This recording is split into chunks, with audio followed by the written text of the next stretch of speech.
She's an Argentinian singer-songwriter, but also so much more. From the age of 10, she's directed her musical pursuits to uplift her human rights and philanthropic work.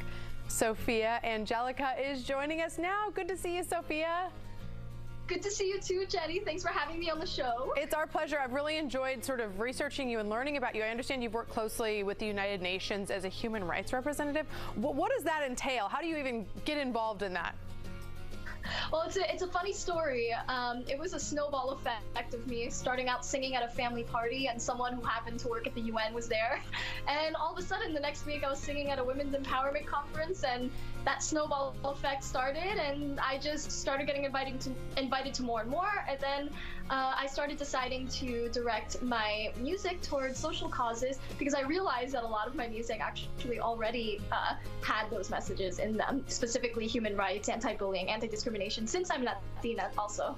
Yeah, exactly. And you've traveled internationally working to combat bullying, focusing on mental health. Talk about why for you personally that is so important.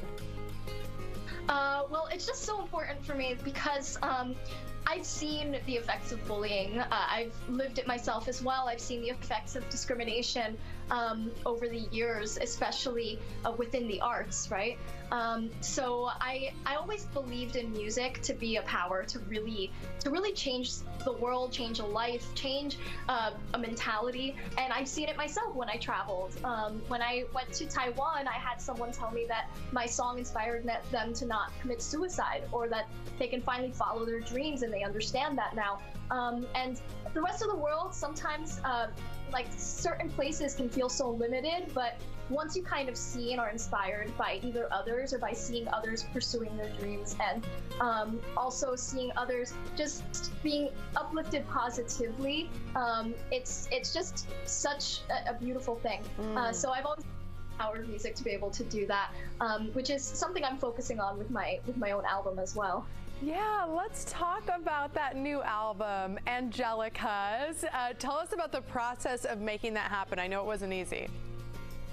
Yeah, well, it was about 2 years of work, but it came true. It's quite a mixture of genres, but at the same time, it's all me.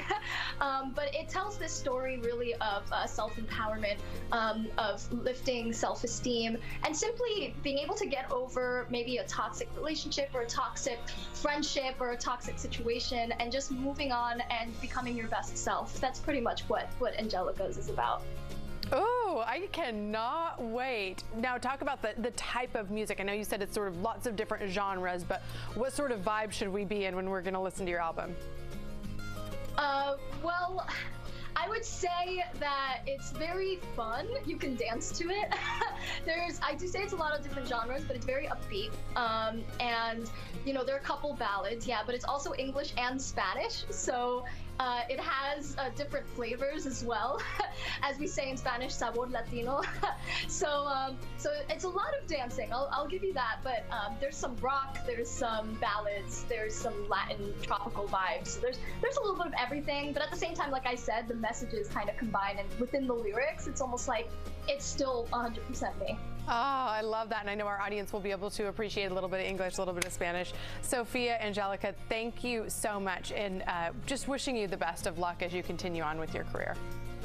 Thank you so much. I appreciate you having me, and make sure to listen to my album, and you can hashtag Angelicas on social media to be able to find me and say hello. That's awesome. We will seek you out and link everything on our website as well, CW33.com.